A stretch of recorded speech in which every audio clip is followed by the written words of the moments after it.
Shalom semuanya, shalom juga untuk Kak Tasya dan juga teman-teman yang menyaksikan video ini. Perkenalkan, nama saya Madeline dan juga dengan rekan-rekan saya dari kelompok 5 ada Kak Satria, Kak Yakob, Anepa, Kak Agatha, Kak Ferry dan juga Kak Felix. Nah, pada kesempatan kali ini kami akan melakukan wawancara mengenai salah satu topik penting dalam iman Kristen, yaitu tentang akhir zaman dan pengharapan akan kedatangan Kristus yang kedua kali. Sebelumnya, kami mengucapkan terima kasih kepada narasumber kami, yaitu dengan Kak Pasya Labana yang telah meluangkan waktu untuk bergabung bersama kami melalui Zoom ini dan juga bersedia membagikan pemahaman serta pengalaman pelayanan terkait topik ini. Oke, tanpa berlama-lama lagi, saya akan langsung masuk ke pertanyaan yang pertama. Pertanyaan yang pertama, bagaimana kakak memahami arti penting kedatangan Kristus yang kedua kali dalam iman Kristen, dan mengapa ajaran ini menjadi harapan bagi umat percaya sepanjang sejarah?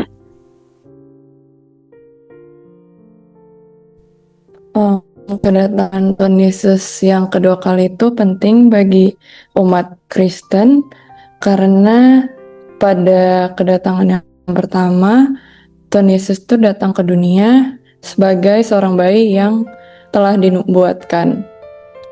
Selama kehidupan Tuhan Yesus di dalam dunia ini, Tuhan Yesus telah menggenapi banyak nubuat mengenai Mesias. Tapi masih ada nubuat yang belum digenapi oleh Kristus. Seperti pada kedatangan yang pertama kali, Yesus datang sebagai seorang hamba yang menderita. Tapi nanti pada kedatangan yang kedua kali, Tuhan Yesus akan datang sebagai Raja.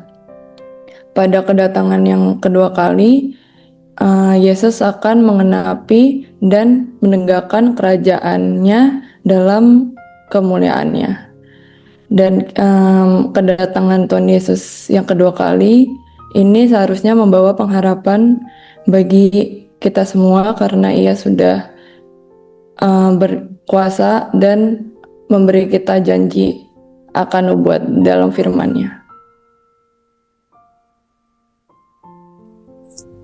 Untuk pertanyaan yang kedua, aku yang bertanya ya. Menurut kakak, apa saja tanda-tanda akhir zaman yang paling relevan dan perlu diperhatikan umat Kristen saat ini, baik yang bersifat umum maupun yang lebih khusus dalam konteks kedatangan Kristus yang kedua kalinya? Kasih.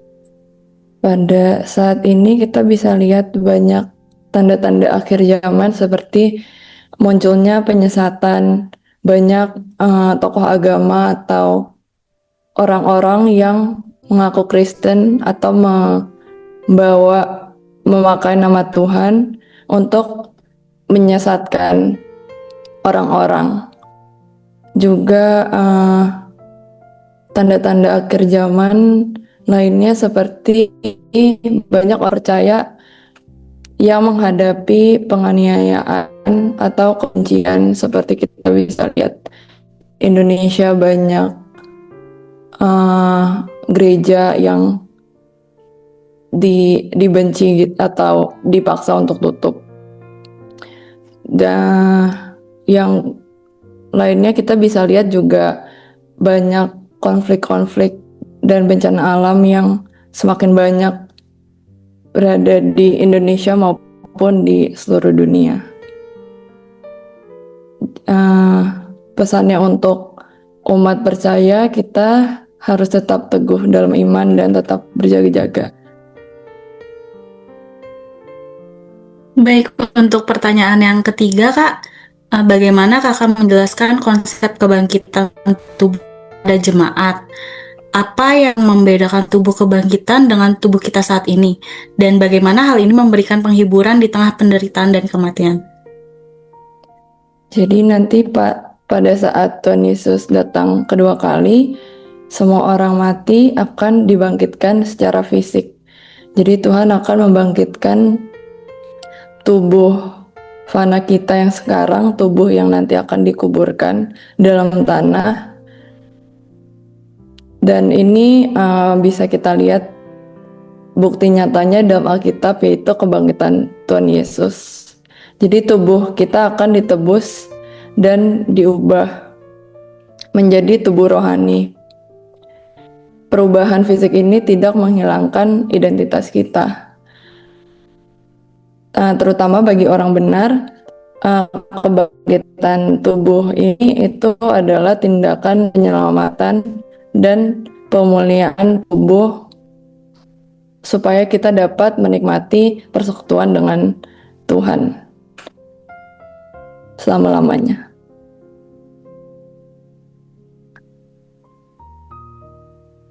Halo Kak, pertanyaan keempat. Banyak orang bertanya, mengapa masalahnya penghakiman akhir jika Tuhan sudah mengetahui segala sesuatu?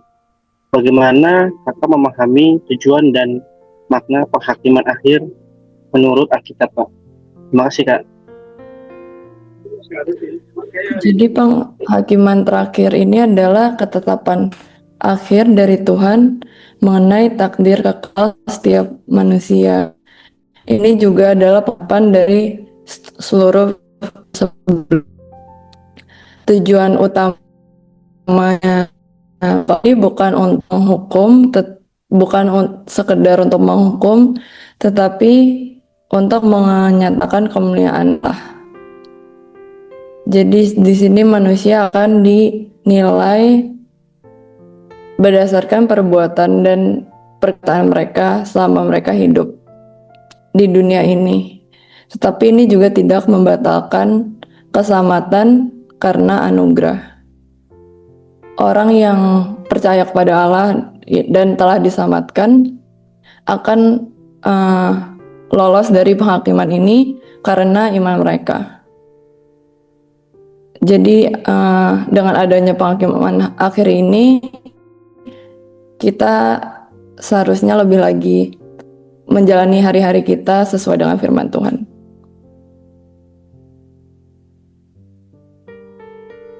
Halo Kak, jadi aku ingin melanjutkan untuk pertanyaan kelima. Jadi pertanyaannya itu, bagaimana Kakak menjelaskan ajaran Alkitab tentang neraka kepada orang, terutama dalam keseimbangan antara kasih Allah dan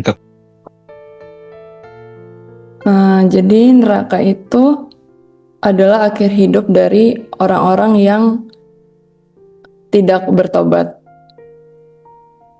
dan orang-orang yang untuk mandiri. Dan kita bisa lihat di Alkitab bahwa neraka ini bukan untuk menakut-nakuti, tapi untuk menjadi peringatan bahwa tidak mempunyai iman kepada Tuhan itu memiliki konsekuensi yang kekal.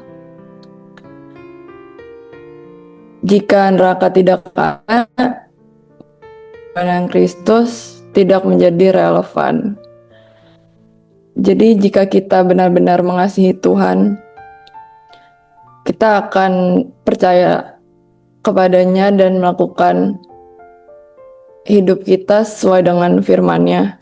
Dan sebagai jemaat di era sekarang, kita seharusnya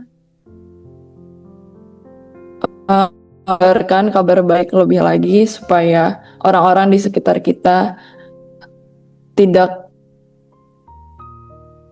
harus mengalami penderitaan itu dan dapat bersama-sama melayani Tuhan nanti di surga. Selanjutnya ada pertanyaan ke-6, yaitu apa yang Kakak pahami tentang langit dan bumi baru yang dijanjikan dalam Wahyu 21? Lalu bagaimana gambaran ini mempengaruhi cara hidup umat Kristen di dunia saat ini? Ya, jadi langit dan bumi baru ini makan Tuhan memusnahkan atau menghilangkan langit dan bumi, lalu Tuhan menciptakan sesuatu dari nol. Maksudnya ini langit dan bumi baru itu, bumi akan dibersihkan total dari dosa dan kutukan. Ini seperti kita tahu adanya turunnya Yerusalem baru. Jadi sini Allah tinggal diam di tengah umatnya. Kita dapat melihat wajahnya dan melayani Dia di dalam langit dan bumi baru ini. Tuhan juga berjanji akan menghapuskan semua kesengsaraan dan memberikan kita kekuatan. Jadi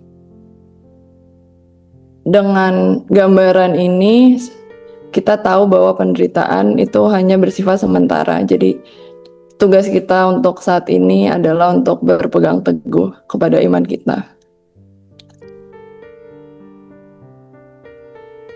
Baik Kak, ada pertanyaan terakhir.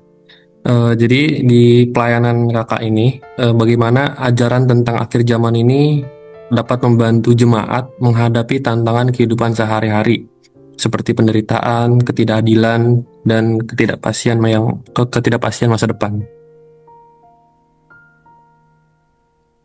Ya, seharusnya ajaran tentang akhir zaman ini membuat kita lebih berharap lagi kepada Tuhan, lebih mempunyai pengharapan yang kuat kepada Tuhan, dan menjadikan pedoman dalam kita menghadapi kehidupan sehari-hari. Seperti yang tadi saya sudah bilang, Tuhan akan menghapuskan semua kesengsaraan. Jadi apapun keresahan kita dan masalah kita yang kita hadapi sekarang ini itu hanya bersifat sementara. Tapi akhir dari dunia ini itu adalah kemenangan bersama Tuhan Yesus. Jadi kita harus lebih lagi menyebarkan ajaran tentang akhir zaman ini dan tentang kabar baik kepada sesama kita supaya kita semua dapat mengalami sukacitanya dan dapat bersenang-senang nanti kelak di surga bersama Tuhan Yesus. Baik, terima kasih kepada Kak Pasha. Demikian wawancara yang sudah kita lakukan tentang akhir zaman. Dari seluruh pembahasan yang sudah kita sampaikan, kita dapat memahami bahwa akhir zaman ini bukan sekedar pembahasan tentang tanda-tanda atau peristiwa yang akan datang, tapi juga merupakan panggilan bagi setiap orang percaya untuk hidup dalam kesiapan, kesetiaan, dan pengharapan di dalam Kristus. Kiranya apa yang telah kita diskusikan hari ini bisa menjadi pengingat bagi kita untuk terus bertumbuh dalam iman. Terima kasih kepada narasumber Kak Pasha atas waktu, pemikiran, dan penjelasan yang telah diberikan. Kiranya Tuhan membalas setiap pelayanan dan memberkati setiap langkah kehidupan. Terima kasih juga kepada teman-teman yang telah mengikuti wawancara ini. Tuhan memberkati kita semua.